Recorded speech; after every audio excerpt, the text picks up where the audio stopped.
Alright, so I'm going to go ahead and make this a series and call it something like Art Student Diaries. And this will be the second official episode. And what these are just little notations for me where I go through what I'm working on, what I'm doing, where I am in my art journey. And it's just going to document my journey from student to professional. So right now I'm taking a day off. It's Friday, and I was super burned out yesterday. I still got some good art making in, but I was just really burnt out. So I find that whenever that's the case, or often when that's the case, you just need to take a day off. So this is actually the first time in at least a month, like definitely over a month, that I've taken a break where I just don't draw anything. Because normally, even on my worst days, I'm still getting a good 2 hours of art making in. So it's really unusual for me to take a full day and just not draw anything.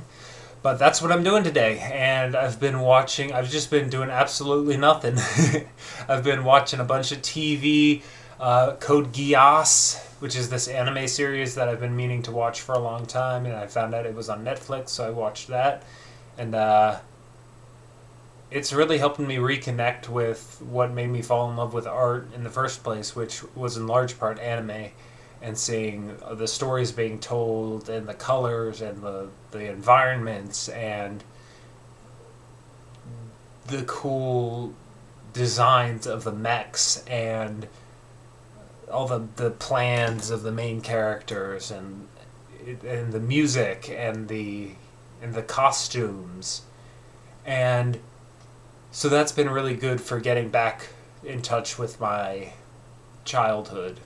Well, not childhood. I guess I started watching anime in middle school, really. Before that, I would watch things like, well, I guess it started with, I'm going to go on a little bit of a journey here. It started when I was a kid, and the things I remember are, one of the first things that comes to mind is being in church and my mom giving me a notepad to draw on, because that's the only thing that would keep me quiet during church, because I guess it was like anxiety or something. I really hated being in church, and like I had to sit in a seat, and it's just so super boring. And if you hear the garage, that's my dad coming home. He's working because it's Friday, not the weekend. But anyway, from in church just being super bored, and the only thing that would shut me up is just being able to draw, and that would distract me and keep me quiet during church. So there was that. I also remember playing the humongous games, which were like Putt Putt and Freddy Fish and backyard sports, the backyard baseball, backyard soccer.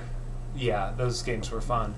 But those are some of my early art influences, and also books. The like Eric Carle, the Polar Bear, Where Are You, and something about an octopus, the Hungry Caterpillar, the Rainbow Fish, books like that. The Giving Tree, the Where the Sidewalk Ends. Those are the kinds of things that inspired me as a kid. So, I mean, on my off days, I like doing things like watching anime, and I've also been watching Hearthstone videos. And it's nice just to give myself a break and just give myself a space to just totally relax and not judge myself for wasting time, but just take a full day to just do whatever I want to do and not do anything other than just relax and let my brain kind of just melt and totally reset. The word for the day is recharge. I like to, in the shower, I shower at the end of the day, and I always like to write one word right before I get out of the shower in the glass. I like to write a word, and my word that I wrote last night was recharge as my intent for the day. So today's just about recharging and getting my batteries back, because I was super frustrated and burned out for the past couple days with art. Let me show you guys something. I'm going to grab some drawings.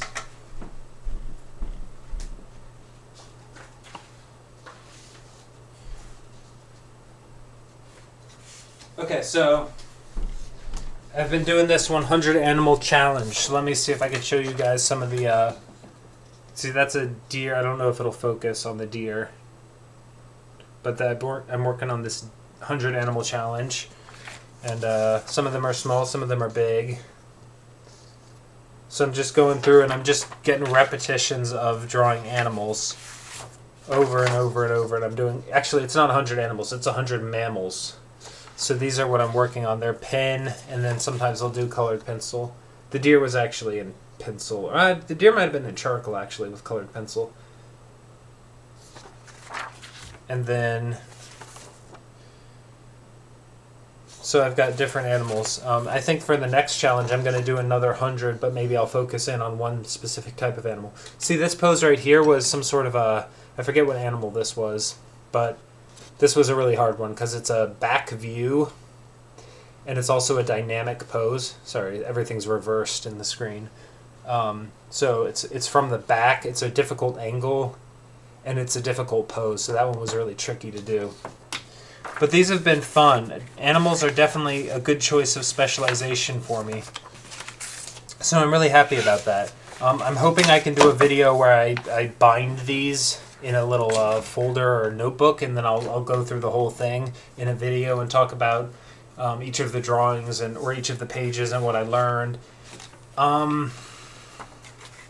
This is definitely a good choice of specialization for me. I really like animals because, well, I mean, I've always liked animals. What I do for a day job is I walk dogs, and I've done pet sitting, and I've worked in kennels, so I've been around animals for a long time. And when I was a kid, I wanted to be a farmer, and I think in another life I was a zookeeper.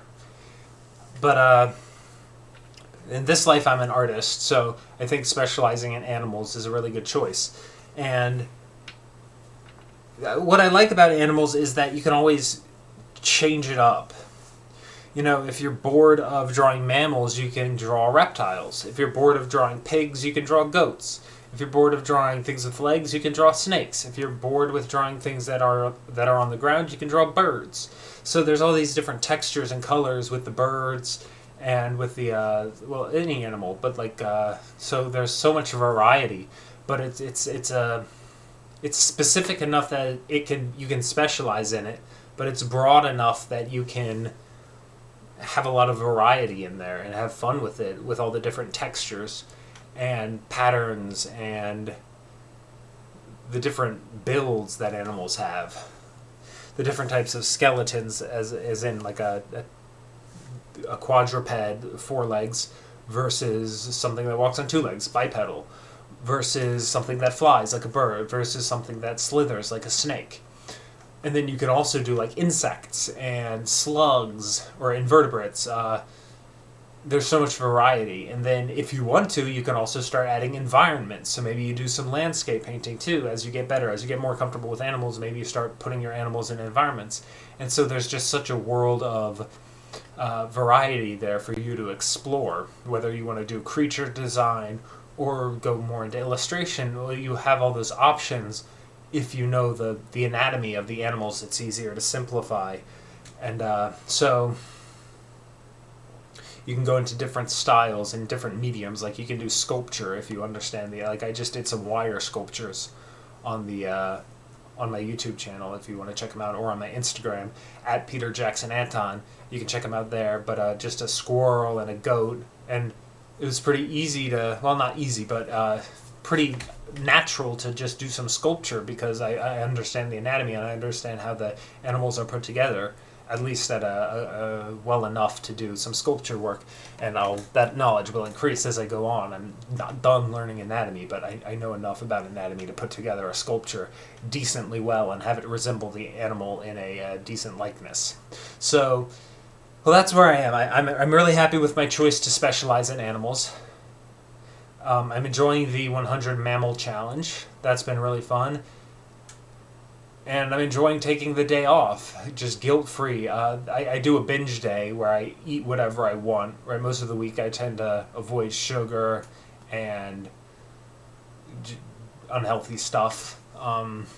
but on the weekends, not on the weekends, one day a week is my binge day, and that's when I go to the grocery store, do my grocery shopping, and I'm allowed to get whatever I want, which means I can get all the ice cream I want, ice cream sandwiches, cookies, and then I spend one day just eating anything I want, a bunch of garbage, and then I think that's why my voice sounds so weird, because I've been eating ice cream all day, so I'm just congested. So forgive me if I sound like I got a frog in my throat. It's just because I've got all this ice cream in my system, which is congesting me.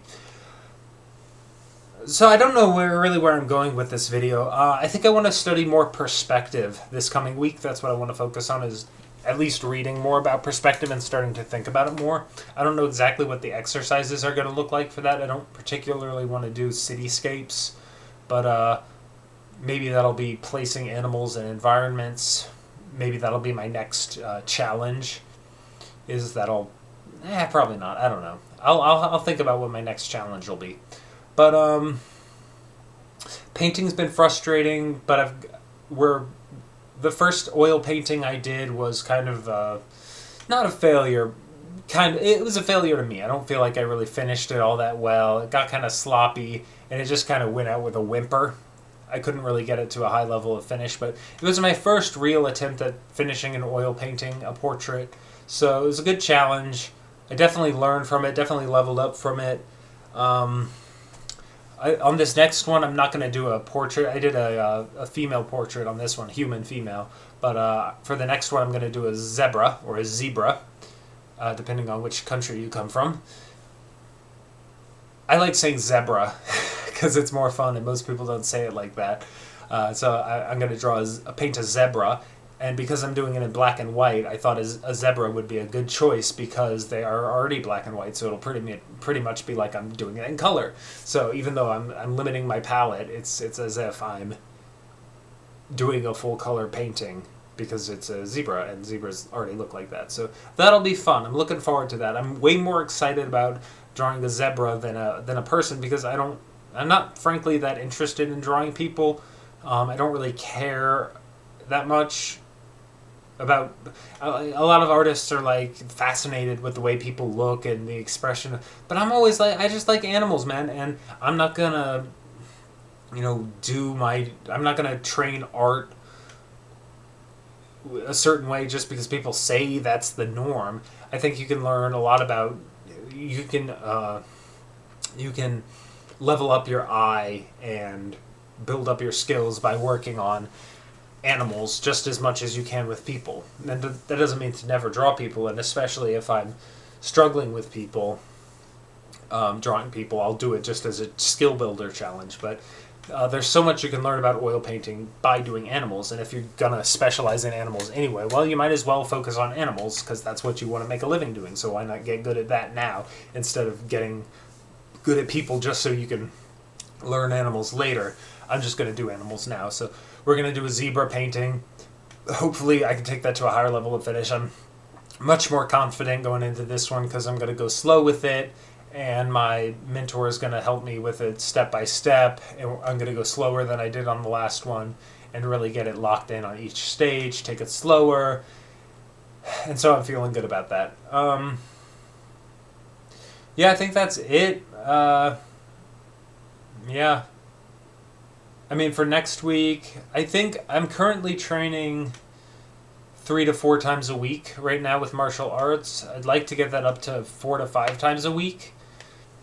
So I'm going to look out for that, see where I can see once I get my consistency up to a consistent 4 times a week, I'll see about adding a 5th day, maybe on Wednesday. Yeah. Okay. I'm going to call it here. Sometimes you need to take a day off, and that's great. I might plan to also take next Friday off, but I don't know. I'll see. Anyway, that was number 2 for the Art Student Diaries. I think I'm going to do this as a continued series, and it's for me. If other people want to watch it, great. I don't really expect it, but this is just a great way for me to stay on track with my training and kind of vent my emotions and frustrations, and provide some structure to my training, provide some self-feedback, self-reflection, rather than writing. It's nice to have a product that I'll be able to look back on in years to come and say, like, oh yeah, I remember when I was a student, I was learning all this stuff, and isn't it fun to look back and what I was thinking and how silly I was. But anyway, all right. I'll see you guys. Take care. Goodbye. Love to you all.